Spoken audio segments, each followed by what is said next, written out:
j'espère que vous allez bien. Bienvenue dans cette nouvelle vidéo. Aujourd'hui, comme promis dans la dernière vidéo, on va cuisiner. Je vais donc m'avancer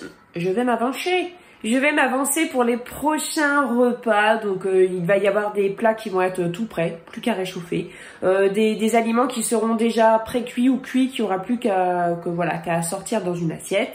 Voilà, je cuisine et je garde donc la journée où j'ai cuisiné plus 3 jours. Sauf tout ce qui est poisson, je mange plus rapidement. Je conserve les aliments que j'ai préparés dans des boîtes en verre avec des couvercles hermétiques. Et voilà, donc oui, je m'avance pour quelques jours. Alors déjà, je vais commencer par faire pré-cuire ces pommes de terre là, puisque j'ai des lardons et j'ai un reste de raclette au frigo. Et du coup, je vais faire des pommes de terre au four. Comme ça, je vais les pré-cuire, je vais les garnir comme ça, ce sera prêt pour ce soir. On mangera ça avec une super bonne salade, ça sera trop bien, ça sera rapide pour ce soir, ce sera bien. Avec les filets de poulet que j'ai ici, j'ai 1 kg, je vais faire 2 plats. Je vais faire un premier plat, j'ai regardé sur les livres de recettes que j'ai chez moi, mais je vais faire avec ce que j'ai à la maison. Voilà, donc je vais m'inspirer de cette recette-là, ça me dit bien. Bon, j'ai pas d'olive, j'ai pas d'amande, alors ça va pas tout à fait ressembler, mais le truc au citron, ça me dit vraiment bien. Voilà, et l'autre recette, c'est ça. Bon, eux, ils le font avec des pilons de poulet, mais moi, j'ai pas de pilons de poulet, j'ai du poulet comme ça. Voilà. Je vais faire un poulet à la sauce tomate. Enfin, oui, à la sauce tomate. Puis je vais faire de la semoule à côté. Ça va être super. Je suis en train de préparer ce qu'il faut pour préparer le poulet à la sauce tomate. Et je me suis dit que ça serait trop cool de mettre des pois chiches. J'ai plus de pois chiches en conserve, mais j'en ai des secs. Je ne les ai pas fait tremper parce que je n'y ai pas pensé. Donc, je vais faire une cuisson sans trempage. Donc, quelque chose d'express. Je vais déjà les faire dans un premier temps. Je vais les recouvrir d'eau. Je vais faire bouillir, je vais arrêter et ensuite je vais les faire cuire avec du bicarbonate de soude. Et voilà, ça cuira un petit peu plus longtemps, mais j'évite ce moment de trempage. Voilà, donc là ça bout, j'éteins. Finalement j'ai mis un petit peu plus de pois chiches parce que je me suis dit, voilà, tant qu'à faire, j'en cuis un petit peu plus pour une autre recette, parce que moi j'aime bien manger des pois chiches comme ça en accompagnement dans mes assiettes. Donc voilà, du coup j'en ai fait cuire un petit peu plus tant qu'à faire. Maintenant je vais rincer, je vais vider l'eau, je vais remettre de l'eau, du bicarbonate de soude et je vais laisser cuire. Donc j'ai déjà fait une cuisson express, je l'ai déjà fait, c'est pour ça que je le fais, ça marche bien, c'est pareil, hein. Et c'est 45 minutes que j'ai lu. Donc au final, ça représente pas beaucoup plus de temps de cuisson, quoi. C'est pas, on n'est pas sur 15 heures de cuisson.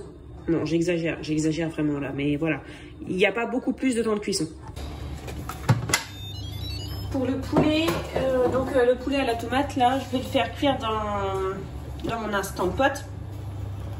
Donc ça, c'est une mijoteuse, hein. C'est comme alors moi je connais pas grand chose, hein. Je crois que c'est comme le Cookéo, sauf qu'en fait vous avez une cuve en inox. C'est pas une cuve en anti, je sais pas comment dire, anti adhérent et qui se raye et tout ça en fait. C'est une cuve en inox, c'est la différence. Donc je vais faire déjà revenir dans un premier temps le poulet. Dans un petit peu d'huile, le poulet avec les oignons.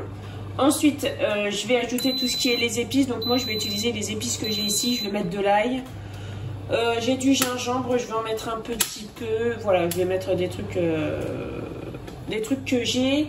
Et ensuite, la pulpe de tomate. Je vais mettre du thym, du laurier et les pois chiches. Après, j'aime pas quand il fait ce bruit-là.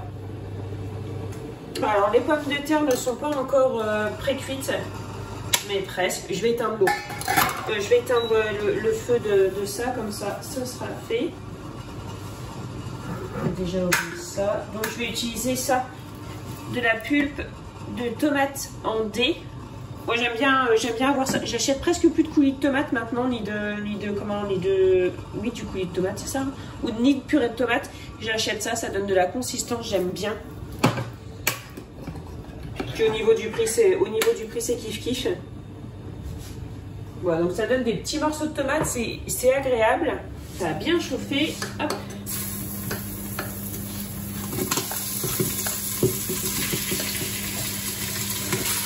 Je vais déjà mettre les aliments à rissoler.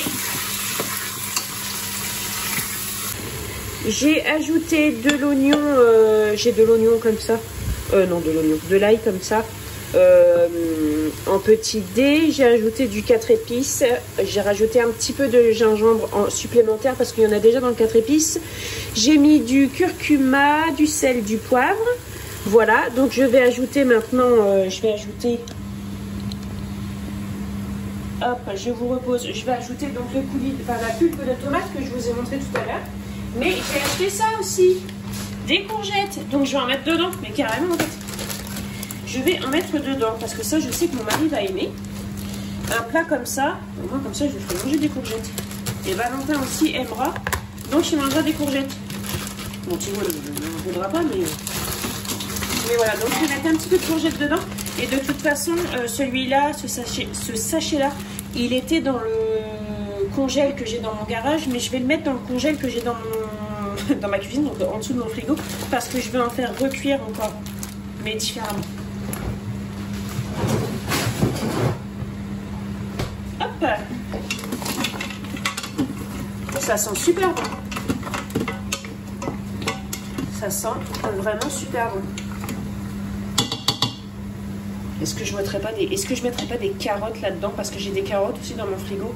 Mais si, hein, je vais mettre des carottes aussi. Allez, soyons fous. Allez, des carottes. On mange jamais trop de légumes. Voilà, donc ça donne ça. Je pense honnêtement que les courgettes seront en charpie avant la fin de la cuisson. Mais c'est pas un souci, parce que de toute façon... Oui, de toute façon, j'en attendais pas plus ni moins de la part de courgettes. Je vais ajouter la pulpe de tomate.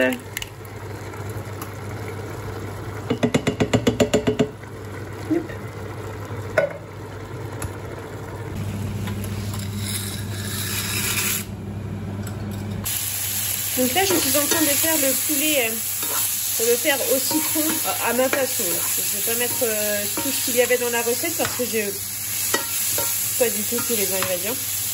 Je fais bien revenir le poulet et ensuite j'ai zesté le citron. Je mettrai le jus de citron, un petit peu d'eau et de l'ail. Je pense que je vais juste simplement faire comme ça, sel, poivre, et je pense que ça sera déjà super bon.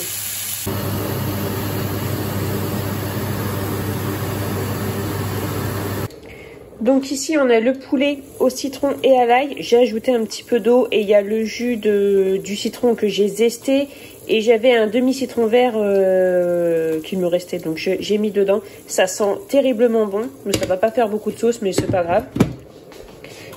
Ici j'ai mis des pâtes complètes à cuire aussi, puisque j'évite de manger des pâtes blanches. Alors je ne dis pas que j'arrête d'en manger, c'est juste que voilà, j'essaye de réduire de manger des pâtes blanches pour manger plutôt des pâtes complètes. Après je dis mais celui qui veut manger des pâtes complètes, il aura le droit, c'est pas mon sachet. Et ici on a les pois chiches qui ne sont toujours pas cuits. Finalement c'est quand même un peu long, hein. Je me souvenais plus mais c'est quand même un peu long. J'ai pas osé les faire à la sous pression, j'aurais dû. Mais voilà, et donc on a ça c'est terminé.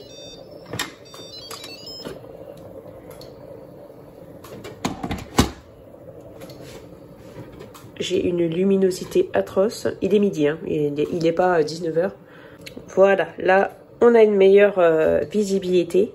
Luminosité surtout. Oh, ça sent tellement bon. Ça a l'air trop bon. Franchement, ça a l'air trop bon. Ça va être trop bon.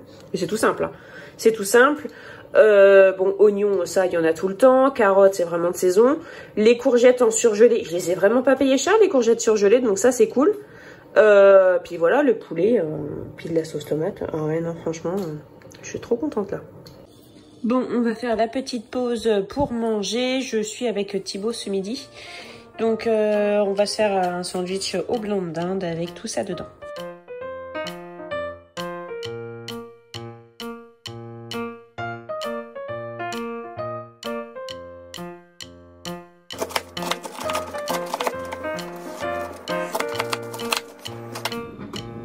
Je vais me préparer préparer une petite potée de chou rouge parce que j'adore ça.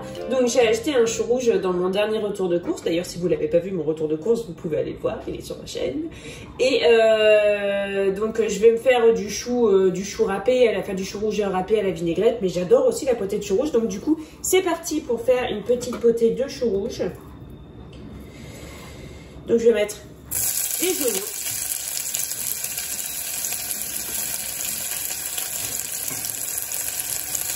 Des oignons, sont oignons.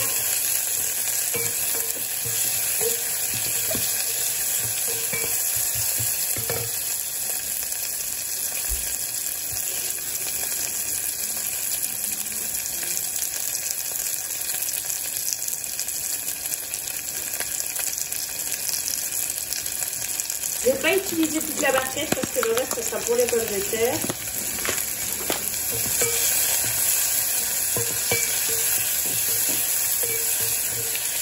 Je vais en remettre quand même un petit peu.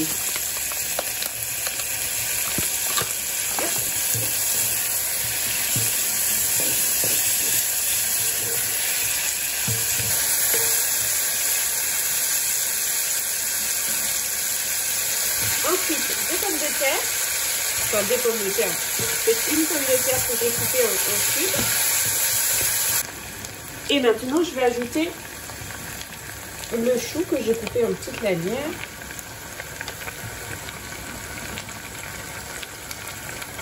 Je l'ai peut-être coupé un peu beaucoup, mais c'est le raison. Je vais ajouter au fur et à mesure.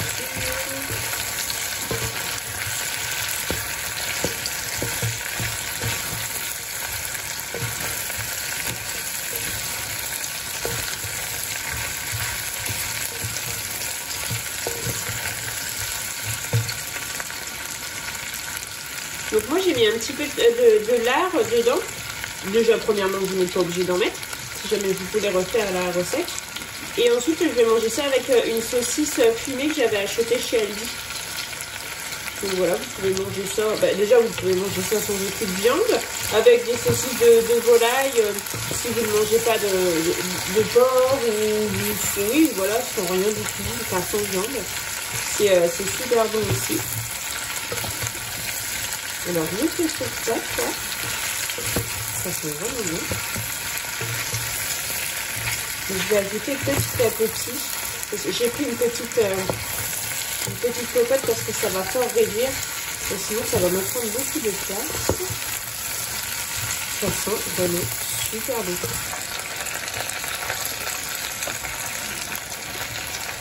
Donc, ça va réduire, ça va faire comme pour la salade au lard finalement. Sauf que c'est un petit peu plus long à réduire, bien évidemment.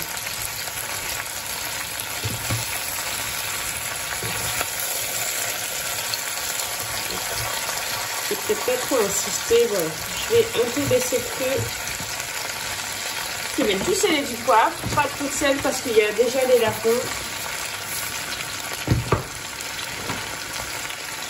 Du poivre.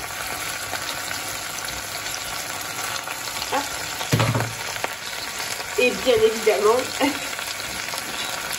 du vinaigre. Je vais mettre un petit peu de vinaigre pour arroser. Pas de trop, j'en ajouterai au fur et à mesure.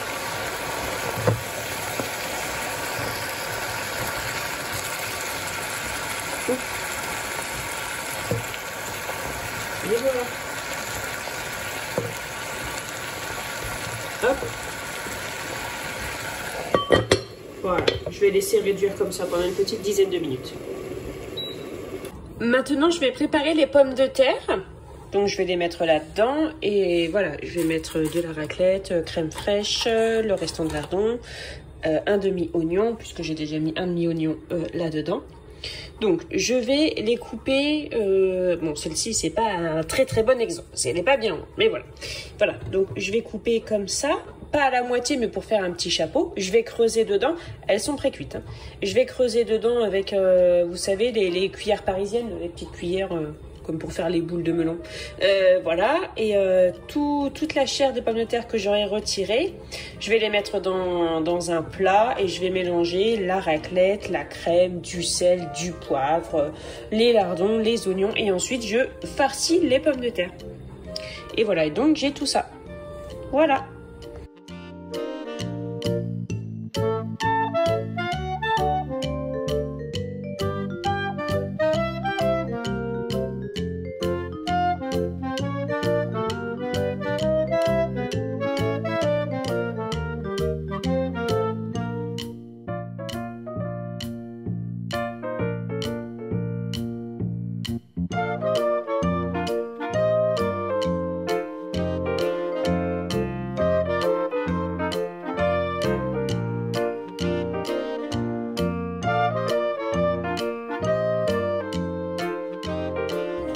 Et voilà, j'ai terminé les pommes de terre. Donc celles-ci, elles sont pour les garçons. Celle-ci, c'est pour Thibaut. Celle-ci, c'est pour Valentin, puisque Valentin ne mange pas de fromage. Tac. Et Thibaut ne mange pas d'oignons. Et là, c'est les autres. Donc, j'ai fait revenir les lardons à la poêle. Ensuite, j'ai mis un petit peu de crème, les oignons, les pommes de terre et la raclette coupée en cubes. J'ai bien mélangé. Ensuite, j'ai écrabouillé du mieux que je pouvais. Et ça donne ça. J'ai raclé le saladier de la farce là. C'est tellement bon. J'ai trop hâte. Donc voilà, maintenant je remets ça par-dessus. Hop. Et je vais mettre ça au frigo. Et puis on mangera ça ce soir avec une salade verte. Et ça va être tellement bon. Voilà. C'était plus joli sans les couvercles. Hein? Ouais, c'est plus joli sans les couvercles. Bref, je verrai bien. Le chou a bien réduit. Donc là, j'ajoute des cubes de pommes. Ça, c'est de la pomme. Et hop.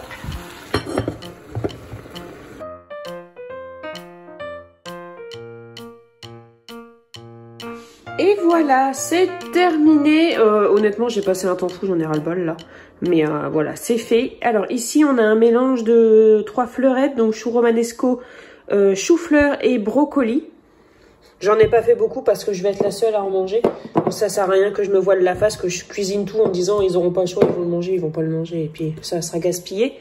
Ici, on a le poulet au citron. Ici, on a les pois chiches que j'ai cuits aussi. Ici, on a 2 boîtes de riz. Ici, c'est super lourd. Le poulet, c'est encore chaud. Ça fait quelques heures que c'est dehors maintenant, c'est encore chaud. Ici, on a le poulet aux carottes, aux oignons, courgettes, sauce tomate et tout. Ici, on a le chou rouge, la potée de chou rouge. Je sais pas si vous voyez bien. Qu'est-ce que c'est bon ça. Les pâtes complètes. De la semoule. Et des pâtes de blé ordinaire. Enfin, des pâtes ordinaires. Et voilà. Donc voilà, tout ça maintenant c'est prêt. Donc aujourd'hui nous sommes mardi. Non. Aujourd'hui, nous sommes jeudi. Donc, à partir de demain, 3 jours. Donc, jeudi, vendredi. Non, donc vendredi, samedi et dimanche. Donc, ça, je conserve jusqu'à dimanche. Même si j'ai quand même pas mal de retours au niveau de mes amis qu'elles conservent comme moi dans des boîtes comme ça. Et elles gardent 4-5 jours. Après, dans ce que je prépare, j'ai jamais jeté parce que ça faisait plus de 3 jours. C'est toujours parce que c'est terminé, en fait. Donc, voilà, je verrai bien pour essayer. Voir si la fraîcheur est la même. Mais je sais que au niveau pâtisserie, la fraîcheur au bout de 3 jours, c'est plus ça du tout. Hein. Par contre, pour les plats cuisinés, bah, on verra bien. Voilà, donc maintenant, je vais garder ça au frais. Donc, au frais, mais une fois que c'est bien refroidi, par exemple, les pâtes, le riz, tout ça, c'est bien refroidi. Ça, c'est encore un peu chaud, donc ça va attendre. La semoule, c'est bon. Bah, ça vient de finir de cuire, donc on va pas le mettre au frigo tout de suite.